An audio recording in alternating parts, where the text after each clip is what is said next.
Welcome to the Bleav in Steelers show on the Bleav Network. I'm Mark Bergin, joined as always by Pittsburgh Steelers scout and two-time Super Bowl champion Ike Taylor, IT. Ahead on today's show, a ton to unpack, everything you need to know about the Steelers in the 2023 draft.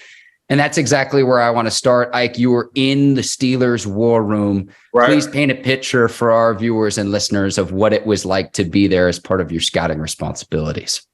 Omar Khan, a.k.a. Omar the Khan Artist, from everyday work to Thursday, Friday, and Saturday, turned into a totally different person. Mark, I'm talking about he was laser in, he was locked in, he was focused. And in the back of my head, I was like, he was waiting on this moment his whole life. He was waiting on this moment his whole life. Very strategic. Mark knew what he wanted to do, knew when he wanted to do it.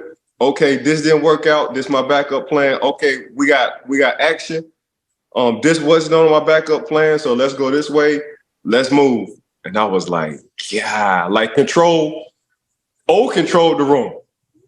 And to sit there with head coach Mike T, because Mike T have a strong personality himself, strong personality. To sit there and watch how O worked the room and work the draft, I was like, I told O after the draft, I said, I don't even know you no more, bro. I don't even know you, bro. Like, you turned into somebody totally different, which in a good way. But yeah, Mark, just seeing everybody, seeing the stories, being in there, seeing the picks getting put in, being a part of the picks getting put in, just totally like the total collective group, Mark. All our scouts got different areas, different positions. And to see us just go from April the 1st all the way down to the draft, we have our 2 cents, our inputs with the coaches, head coach, and the owner, and Omar. And to see guys that you graded and to see guys that we actually drafted, I was like, man, I really am part of not only a great organization, but a $1 billion organization. And it's exactly how they move and how they work. So I'm on the other side now. I'm in the game, but I'm not in the game, Mark. But to see Omar really impressed me, Mark, in a major way, because I've been knowing O for the longest, 20 years to be exact. And to see how he moved, it was impressive. How is that different in his new current role as the general manager, as the one running the show, versus when he was still in the front office, but working alongside Kevin Colbert? Contract man, getting all the goddamn numbers right. Still had a little input on dates and trades and who's coming up in free agency. Worked in the scouting department as well, right alongside of, I think, a Hall of Famer and Kevin Colbert. So when you saw that, the question mark was, we know he ready, but let's see what he do. And I'm just looking from the outside in, but I told hired me like, bro, I'm gonna make you proud of me. I said, man, you ain't have to give me this opportunity at all. You knew I wanted to do it. You stuck to your word, and this is exactly what you did. So, but just seeing to be honest with you, be the captain of that ship, Mark, I was really proud of Omar, and it was relaxed. Like nothing was tense in that war room. We knew O had control. After O had control, Coach T like the guy, he like breaking the ice, so he keep everything pretty much calm in that war room, really in all the meetings. So it's just good to be a part of not only an organization I played for, but heck, in the front office, How many people can say that? Mark, you actually played for an organization, now you're having some kind of input of getting the guys you drafted. So, man, I'm just very, very, very blessed, Mark. But yeah, man, this is what I thought it would be, but it's even more. And this the dream. This is my dream job, and my dream job came true. But I wish you can be in the war room just to see the orchestration of everything from the front office ladies to the scouts to Mr. Art and the Rooney family, Coach T and Omar, his assistant. It was like painting a picture. Ike, the observation I'm getting is that how Omar Khan learned through osmosis under Kevin Colbert, it sounds like just by being in the room, you're doing the same thing as you're learning and seeing how others behave, and then you can take that for whatever's next in your career. Oh, I'm Kenny Pickett. Last year was my rookie year. This year I got great expectations of myself, and hopefully they feel the same way about me. So that's exactly how I feel. So it's just a matter of time. I have a goal set in my mind, not only with the podcast, you and I, but when it comes down to this front office. So I know it's gonna take some time. I ain't worrying about that, but I think I had something on Taylor Talking on Instagram. You really know what your value or be valued to a corporation or organization, and that's exactly what I'm doing. Because if you a liability, it ain't good for you. So you got to have some kind of value. So that's where we at right now. We're that right now on this podcast, and I'm that in the front office, and we're gonna take off. And I told you it was just a matter of time, and the time is coming. We done put a lot of work in. I love our show. And regardless on what I think what's going on outside of our show, I get a lot of people talking about our show. I get a lot of people say they tune in to our show. So on that note, let's keep up the good work. I think that's a perfect segue, and let's take care of some business. Today's episode of the Bleav in Steelers show brought to you by betonline.ag. They'll take care of all of your gambling needs. NFL draft is behind us. You can place a lot of bets on NFL futures.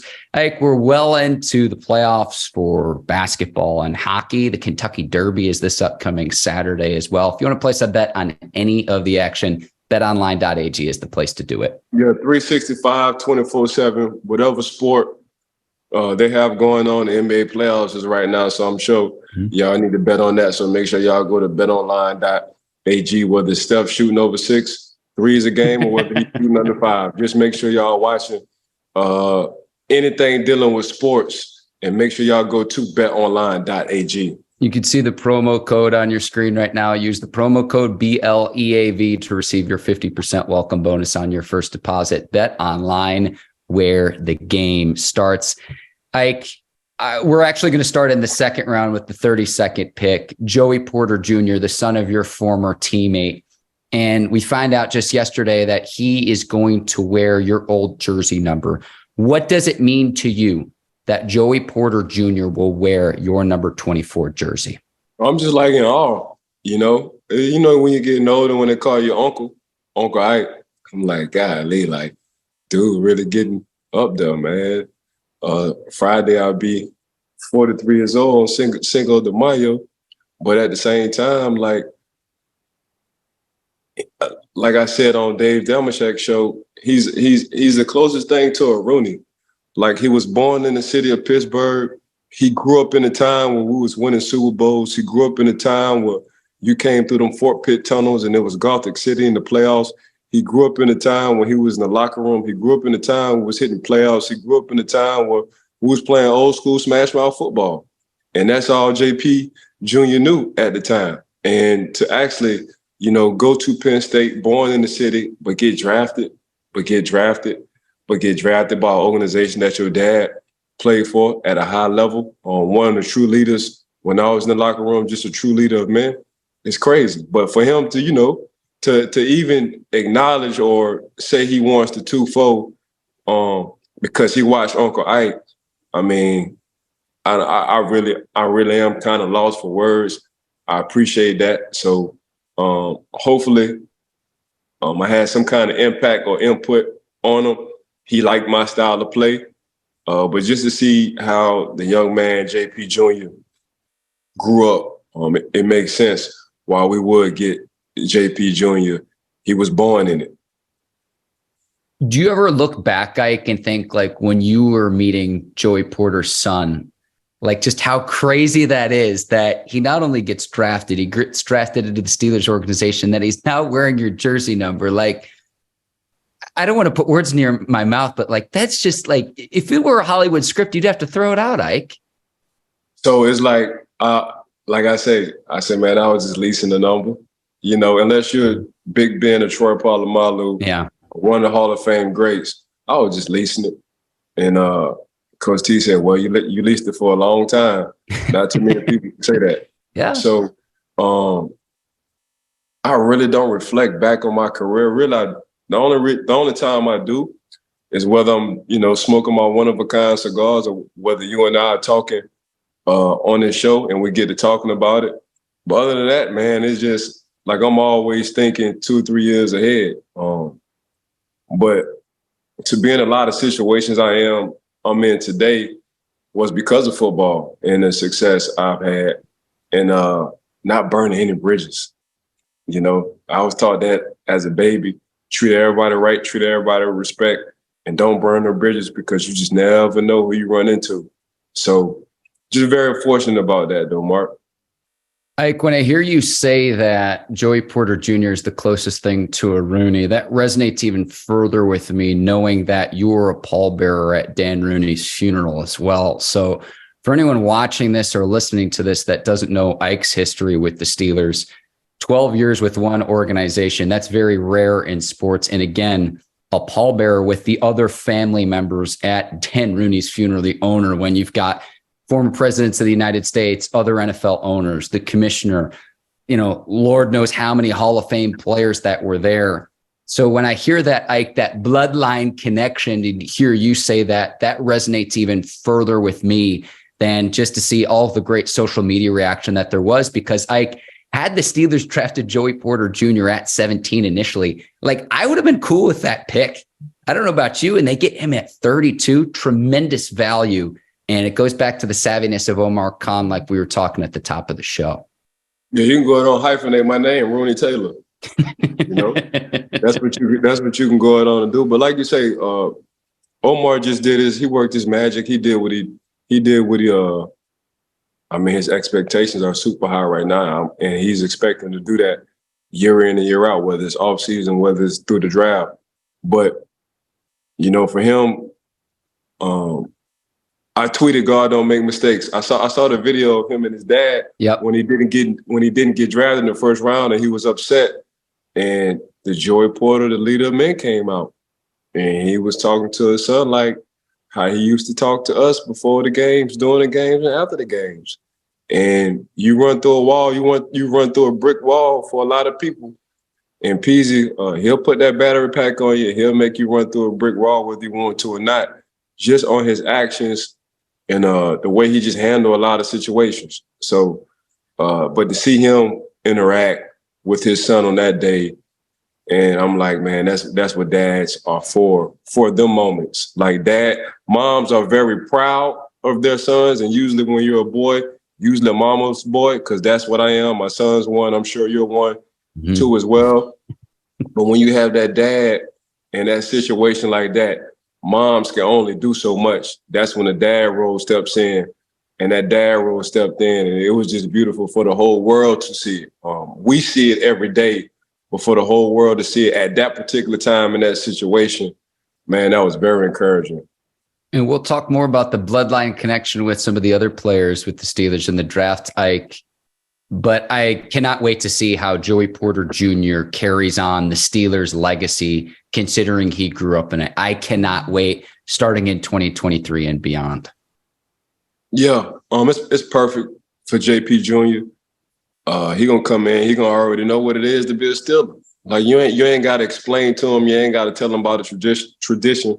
He grew up in it, Mark. So you ain't got to sit down and talk to him about the greats and the expectations. He been in them expectations. He was on the field when the confetti was falling and all that good stuff. He been around the good times and the bad times, more good than bad. So he was on the sideline for particular games. He was in training camp when he was small, working as a ball boy. So, like I say, man, if you want to say the closest thing to a Rooney that we drafted, other than me not even being from the city of Pittsburgh, you got to say Joey Porter Jr. Ike, we're going to go back to the first round now. And this is where I knew this was going to be a special draft in the first round on Thursday night. Steelers get Broderick Jones out of Georgia, trading up to number 15. We get Kenny Pickett, a certified bodyguard. We get Najee Harris, a big body to run behind. And Ike, this was another thing I couldn't help but notice. And Petty Mark's going to come out here on the show this morning. The Patriots making the trade with the Steelers prevent the Jets from drafting Broderick Jones at 15. So they prevent their rival from getting a clear upgrade to Pittsburgh's upgrade. Thank you, Bill Belichick, helping out the Steelers in the draft. I couldn't help but notice this. I love this pick, and it's the first offensive lineman drafted in the first or second round for the Steelers since David DeCastro back in 2012. I love this pick, and I knew it was going to be a good draft as soon as they selected Broderick Jones in the first round. BJ don't even know how good he is. He's a kid, a young man, I won't say. All he want to do is have fun and just smash people's faces. But he don't even know his potential. Like, football is just, he just love football, Mark. I mean, you see the YouTube, you see him, catching alley-oops, you see him shooting threes, you see him shooting jumpers. You were like, what, you like a little small forward for basketball? No, I play football and I'm a dog. Matter of fact, I went to Georgia where we all dogs. So that's Broderick right there. But just see him come up in the war room, greet himself to everybody when we had a break, see how tall he was, how athletic he was, how in shape, how fit he was at the time. And then when you just pop on the tape, you like, oh, he got that Mortal Kombat mentality, that finish him mentality. You know what I'm saying? So the sky's the limit for Broderick. The sky's the limit, man. As a matter of fact, you can take the sky out. He's somewhere in sci-fi. This kid here, he's just he's what your franchise needs, want to have, and represents. All that man do is love football, Mark. Finish him. I love that. And I'll say this. I saw some clips, some footage, some tape where he's going out on the screen pass, going hunting for linebackers and DBs, and he's moving too. A guy that big shouldn't be able to move the way that he can move. It's got to be an opposing defender's worst nightmare, Ike. And we call them dancing polar bears. When guys are that big, 300 plus pounds, but that light on the feet, it's a problem. That agile, who can move, who loves getting off the offensive line and going to the second and third level of the defense and having that finish him mentality. That's not, them guys don't come around too often. They really don't. And he's just a baby, Mark. That's the crazy thing about it. The young man's just a baby, but he don't even know how good he finna be. We just getting back to football players. Guys who love the sport of football. And it shows on tape. It shows when you like football and you halfway, going through your workouts and you halfway making excuses why you don't want to get up. You halfway being late to class in school, to guys who really do love football. And that's all they want to do. That's all they know. When you ask them a question, what would you do if you didn't play football? And they say, I don't know. That's how you know guys love football. So that's what we're doing right now for that organization. But Broderick, BJ, he just somebody cool to be around. Like you could tell, like, with the baby face, he ain't gonna do no wrong. And what I mean by that is, like, even if he do something, it's like he have a way of being like, I'm sorry. He's beyond his years when it comes down to the maturity part, Mark. But he's still a baby. As far as like his body wise, he's still a baby in the game. I'm just so glad we got him. From a positional standpoint, too, if you want to keep him on the left side where he started all of the games in 2022 for the national champion Georgia Bulldogs, you can keep him there. Dan Moore Jr., you could then say, hey, do you want to compete for the right tackle position with Chooks or Okorafor? So there's going to be competition there. I'm very curious to see how the Steelers handle all of that, just considering that you have two players with starting experience in Dan Moore Jr. and Chooks Okorafor. Now you bring in the first round pick with Broderick Jones. And speaking of Jones, too, I look at, back-to-back national titles, Ike, and think about all of the great defensive players that Georgia has sent to the NFL. So he's accustomed to practicing alongside high-caliber high caliber NFL talent before he even enters the league. It's just yet another feather in his cap. And honestly, I'm surprised he was there at 15, and credit to Omar Khan and the front office for being savvy enough to trade up to get a guy that was clearly coveted, because had the Steelers not done that, again, he would have been a New York Jet. Yeah. You said it. You said at the beginning of this topic. You know what? Let me holler at somebody who's in that division. The Jets might be looking for an offensive lineman because they just got Aaron Rodgers to protect. Let me holler at New England right quick. New England, y'all really want the Jets to have Broderick? Nah. Do y'all want Broderick? Nah, we don't. Okay. Can we slide up? Yeah. Hold on. Give me 5 minutes. Bam. Boom. Here we go. Let's move. And that's just you know, that's just how it is in them war rooms. And I'm just talking like, I'm saying if I'm Omar, it didn't really actually go down like that. But since you brought it up like that, the Jets, and they play in the same division, it makes a lot of sense. I'm trying to see the tea leaves beyond just the Steelers organization of how all of that went down. And Ike, you know, I'm very plugged in on media and Twitter and watching the draft and everything too, but that's how it would have went down otherwise. And again, then the Steelers end up getting Joey Porter Jr. at 32, in which case, had they gotten him at 17, it still would have been cool. But then I'm seeing the value. Like Thursday, I knew it was going to be special, but then Friday, and we can transition on. The fact that Broderick Jones is also going to play with his Georgia teammate, Darnell Washington, too. You talk about an extension of the offensive line. And Ike, it's so funny. I was trying to figure out when I started talking to you about Agent Zero out of Georgia. But it seems like I've been talking to you about this guy for at least a year. And the fact that he's going to be in the black and gold, the Steelers uniform, I am over the moon. And the pick of Darnell Washington might be my favorite. And I like a lot of the other prospects, but this is just someone who really stuck out to me when I'm watching SEC footballs and during Saturdays in the fall. Man, child, don't really introvert. Don't really say nothing to nobody. Don't really talk to nobody. He just want to hurt people. He in the hurting business. That's what Darnell is. So I'm so glad he's a part of the Pittsburgh Steelers, because that's all they want to do is just hurt people. And that's a throwback mentality. He just so happened to play tight end. He can catch the ball too. So I want to hurt you while I'm blocking you, and I also want to hurt you when I catch this ball and you try to tackle me, because I'm 6'7", damn near 6'8", 264 pounds. Try me.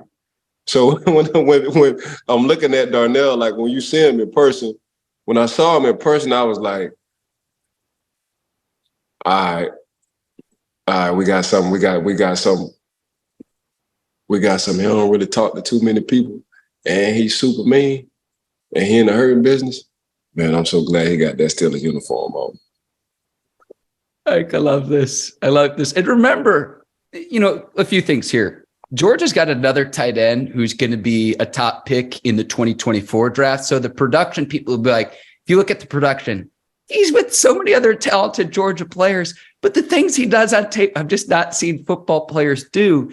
And then at the combine, Ike, which clip do you want to pick? Like, he had the third fastest short shuttle of any player there, not just tight ends, but of everyone there. Think about all the quick, fast, high twitch DBs, wide receivers, running backs. He had the third fastest short shuttle there, and he's a Steeler now. Like, I can't believe he was still there. I read some things that there were some medicals there, that there were some question marks, but like, people are going to look back at this, and it's now May the 3rd. People are going to look back on this and be like, how the heck did Darnell Washington fall to the Steelers where he did? And it's like, I don't know. You had the opportunity to pick him. And to me, it's like, I know it when I see it on tape and I see it with him. I just hope that translates to the NFL. I think it will, because you're not going to put too much onus on him. And the fact that you can then run multi-tight end personnel and packages with Freiermuth, Gentry, with Washington. We're going to get back to old school smash mouth Steelers football. And Najee Harris might be the biggest beneficiary of this, Ike, because Washington's going to serve as an extension of the offensive line and be almost like an additional offensive tackle when he's out on the field, run blocking for Najee and company. Yeah, it is. He prides himself in blocking, though, Mark. Like, he's really a throwback tight end.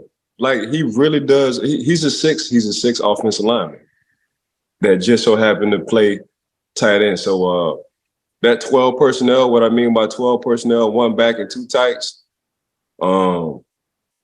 that's like one of the toughest formations you can cover. Because if you got 2 tight ends that don't mind blocking, and they're ultimate mismatch when it comes down to the passing game, because corners are too small, safeties and linebackers aren't fast enough, and they're just power forwards. So their catch radius, their zip code, we would like to say, is wide. So that's getting back to that old school Pittsburgh Steelers football right now. So it's going to be interesting to see what that 12 personnel look like in the 2023 season. Keeanu Benton out of Wisconsin as well, someone we talked about all the way back in February, and I had to dig to find it. One of the standouts at the Senior Bowl, a little bit undersized compared to your traditional defensive tackle, nose tackle, interior, but someone whose name consistently came up and made play after play after play after play, not just at the Senior Bowl game, but in the practices as well. And I know you were boots on the ground scouting him. Again, it comes full circle that the Steelers end up drafting him, a player we talked about here on this very show. Yeah, just man, you talking about short area quickness with a mean club. That's exactly what you want from interior defensive lineman. Somebody who can get laterally just as well as vertically, but has a mean ass club. And that's exactly what he has. To move that well, that fast, to have that much of a quick twitch, and usually that's what smaller guys like myself, as a 300-something pound man, and to be able to get to the quarterback in a couple of steps, Mark, I felt like that was the steal. My personal opinion, I felt like he was the steal for us in the draft, just by watching his tape and seeing guys move from one A gap to the next A gap. That's not a lot of space at all. We talking about 3 feet, maybe 3.5 feet max. And for a young man to be able to move that fast and get to the quarterback that fast and cause a lot of disruption at the University of Wisconsin, I thought in my mind, I'm like, man, we stole 3, but that's our prized possession right there in my mind. Yeah, and it helps keep Cam Hayward fresh. He's going to be 34. Larry Ogunjobi played through injuries a season ago and still played at a very high level. He will be 29. You keep him fresh. It provides further competition for DeMarvin Leal, player you drafted a year ago out of Texas A&M. And you fortify that front 7 that's going to have 2 new interior linebackers in Landon Roberts and Cole Holcomb as well. So you shore up your interior, the front 7, your run defense, your pass defense. And Ike, you always tell me this all the time, it all starts up front. That's why I like this pick, because it helped preserve the wear and tear you'd otherwise put on Cam Hayward and company. You can keep those guys fresh by having a rotation and playing the hot hand. Just guessing, because Cam is such a veteran guy, and you got to keep him on a pitch count because you already know what he's going to do when he get on the field on Sundays. Boy, he's going to have a country club training camp. Cam ain't going to need to do too much in training camp, but just stay in shape. And that's real, because we're going to need every little ounce he have in his body on Sundays. All right, Ike, any other picks that you want to discuss? There's also Nick Herbig out of Wisconsin, keeping it in the family. His brother, an offensive lineman the Steelers bring in. There's also Corey Trice Jr., the defensive back out of Purdue, and Spencer Anderson, an offensive lineman out of Maryland. Any other thoughts related to the Steelers draft specifically that you want to discuss here on the show this morning? No, just a heck of a draft by the organization, heck of a draft by the scouts. Everybody who put their 2 cents in, Coach T and Mr. Arden and Rooney family, we did our thing. We did our thing this draft, Mark. But honestly, before the draft, you can just go on and tip your hat out to Omar. He did his thing in the free agency. He addressed a lot of issues in the offseason. So he was willing, or they was willing, to give us the luxury of, having a relaxed draft, so say. Ike, the only thing I would say from the fan standpoint is Alex Highsmith in a contract season, TJ Watt coming off injury this past season. Keep them healthy, because behind those two edge rushers, I'd like to see more depth, maybe bring in a veteran player, maybe make a trade. That would be my only gripe, but it's amazing how all of the holes that I wanted to see addressed otherwise have been addressed either in free agency or the draft. And I'm not one to wish my life away, but I cannot wait for the start of training camp and ultimately the start of the season in 2023, Ike, because I think the future is very, very bright for the Pittsburgh Steelers. Yeah, I mean, Kenny Pickett really do got a solid offensive line. I mean, I think everybody started, they were the only offensive line group that started damn near every game last year. You know, and you saw towards the end of the season, the growth and development of Kenny Pickett. Now you get your young stud and BJ Jones. We forgot Allen Robinson was just acquired as well. Mm-hmm. So, man, it's Najee gonna get back healthy. You still got Calvin Austin, the third, the speedster. It's a lot of the tight end room is full. You know, Pat Freiermuth, we already know what he can do catching that ball. He's always been a threat. Now you add on another young stud and Darnell Washington. So pretty much it's a lot of power on that offense. And that's what you needed to solidify that offense and that defensive line. And that's exactly what we did in the draft. We got a lot of depth at them two positions. I love all the families too. The Haywards, the Watts, now the Herbigs, formerly the Edmonds. It's a one big family now, Ike, which is just incredible. Yeah, if you got a brother, come to Pittsburgh, because we're going to get your other brother. Ike, you're a low-key guy. You're very humble, but I saw this on the Steelers social media feeds, and I had to do a double take. You met comedian Tracy Morgan. I understand He was in town in Pittsburgh. He's doing a show, an unexpected surprise. Had you met him before? What was that like for you, meeting an absolute legend? Man, you know, Coach T know everybody. So Tracy pulled up in the cafeteria chopping up with Coach T, and I was like, man, I'm about to go holler at him. So I went holler at Coach T. After I holler at Coach T, I holler at Tracy. So we were just chopping. He's actually funny. He's just a funny dude. You know, I think he might be more funnier just in a regular setting. Just my personal opinion. I haven't been to a stand-up one of his shows, but just sitting in that cafeteria like, man, let me leave before I just be crying all day from laughing, you know? So he's just that kind of guy. So it was just good just seeing him. I seen him on TV plenty. I ain't never seen him in person. Got an opportunity to see him in person. Him and I chopped it up, him and his crew. We all chopped it up. I said a few slick things. She said a lot of slick things back to me. So you know how that is, like barbershop talk, Mark. So we did that and took a flick and just took it from there. I used to watch the end of 30 Rock with my old man on Thursday nights. The Office would come on, and he'd always have a line or two in that show that would just it would just steal the whole episode. Yeah, the dude just naturally funny. He ain't even trying. It's just, you know, he was just dropped on earth to be funny and make people laugh. And he just does a good job at it. Yeah, because at first it's like you're in the war room and it's very serious. And it's you and Merrill Hodge, who is a legend in his own right, very many different aspects as a broadcaster. And then I see another post and it's like, oh, look who stopped by the Steelers facility. And it's you and Tracy Morgan just hanging out. And I'm like, this guy does not live a real life. My guy, Ike, it was awesome to see, man. It put a smile on my face. Yeah, I think it's normal. But I mean, look, like, I don't know no better. Maybe I'm just blind to the fact, Mark, just, you know, a lot of people just be sliding through. A lot of people I just know, but I just look at them like, you know, fraternity guys, just been, you know, one of the guys who, you know, been through some stuff, became very successful, had to get it on their own, went the hard way. But, you know, they just so happen to be superstars or A-list celebrities, so to say, but I just think it's normal, but it's really not. I love it, Ike. A few other things from the draft. First and foremost, if the Eagles and Steelers ever play, Ike, it's going to be like a glorified Georgia alumni scrimmage. 100%.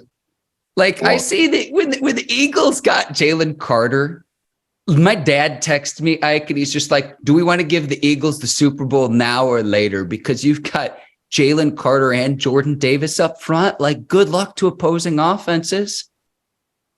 Man, if you play for Georgia, you might always say you finna play for Philly. Cause that's they got a one way. They have their own airline, and they say Georgia Philly. They ain't going nowhere else. And if you got a transit, that's exactly what that transit say. We got a transit all around the world, but you got to go to Georgia to get to Philly, because that's exactly what they doing. That's all they drafted. They drafted some dogs. Can't be mad at them either. Can't be mad at them either. But they doing their thing too on the East Coast of PA. Absolutely. One other thing too, like Lamar Jackson re-upping with the Ravens. I did think ultimately it would lead to that. Kudos to Lamar for getting his money. But I want to say this from a broad perspective. Aaron Rodgers now a New York Jet as well. You have elite level AFC quarterback talent, and that was why it was important to get Kenny Pickett a year ago if you're the Steelers.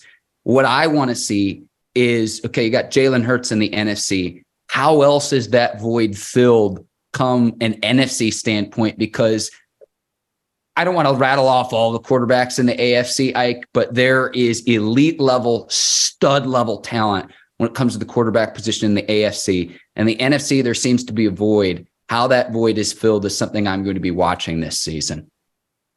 A lot of Hall of Fame quarterbacks in the AFC, bro. Yeah. I mean, projection wise, you know, I mean, AR already in the Hall of Fame. Soon as he retired, go ahead, put him in there. But projection due to these guys stay healthy. Joe Burrow, Patrick Mahomes, Justin Herbert, Kenny Pickett, Lamar Jackson. I mean, man, it's just, and that's 5, that's 6 right there. Josh Allen too. I'll throw in too. I'm sorry, Josh Allen. You're fine. Just projection. Just if provided they stay healthy through the course of their career, just my opinion. That's six QBs. Now the NFC, I'm talking about Hall of Famers. I'm just speculating. I mean, the NFC, what we're really looking at in the NFC. If Jalen keep doing what he's doing, providing he stay healthy. But other than that, who you really like at that quarter? I mean, Russell Wilson, he down in he got the quarterback whisperer as a head coach now in Sean Payton. So that's 7. So that's what I'm saying. If you're in the AFC, your level of play got to be Pro Bowl caliber at that quarterback position every Sunday, because it's so deep with quarterbacks who are good in the AFC. The NFC, I mean, where you want to go with the NFC? Who you really like that at the quarterbacks at the Hall of Fame level? I'm not talking about all Pro Bowl. I'm just talking about projection-wise as an NFC quarterback. The AFC just loaded. And we talked about this on the show. A lot of careers, a lot of Super Bowls are going to get cut short because how deep the AFC at quarterback position is with talent. I can't help but wonder too, like, if you're a quarterback that doesn't quite get it done in the AFC, say this season and next, or a head coach, how there could be opportunity for an NFC team to take advantage to poach a quarterback or a head coach. Go ahead, Ike. We forgot Sunshine down in Jacksonville. Yeah. I mean, you're proving my point, Ike. You're adding gasoline to the fire. Mark, the AFC deep with young quarterbacks, young good quarterbacks. So we 7 to 8 deep. We just named like 8, and I think all of 8, other than Russ and Kenny, hit the playoffs. Everybody we just mentioned hit the playoffs. Yeah, it's on the up and up. Ike, you're the absolute best. I appreciate the time, and thanks for working with my crazy schedule too. It's been a busy few weeks. It's a little bit of a relief that the draft is over for me, Ike. I love the draft, but it is a lot of content. But I want to thank you. I want to thank the Bleav Network, our video producers over at Brinks TV, led by John Brinkus, Courtney Vargas, Herbert Diaz, and the whole crew there. betonline.ag, today's sponsor. And I do want to thank the listeners and the viewers. We recently surpassed 2,500 subscribers on YouTube. So thank you so much for the people who continue to tune in here on the Bleav in Steelers show. Yeah, I want to thank you, Mark. I want to thank betonline.ag for rocking with us since day one, Brinks TV. Got to thank all the viewers, Bleav in Steelers podcast. Thank y'all for giving Mark and I the opportunity. Also, got to thank everybody who's been tuning in, man, the viewers and the subscribers. Appreciate y'all. Keep doing it. Tell a friend to tell a friend to tell a friend. Make sure y'all tune in and lock in and subscribe to Mark and I show, Bleav in podcast. I want to thank you, Mark, as well. Make sure y'all review and rate us. Give us a 5-piece. You know, y'all talking about these 5-star athletes coming out of high school. We're 5-star podcasts, you know, coming into your living room or mobile. Mm-hmm. So want to just appreciate everybody who's just been rocking with Mark and I since day one. Want to thank everybody who's been working behind the scenes for Mark and I. This show wouldn't be this show without y'all. Amen. For Ike Taylor, I'm Mark Bergin. Thank you so much for watching the Bleav in Steelers show. We'll see you next week. Until then, take care and so long, everybody. Mm-hmm.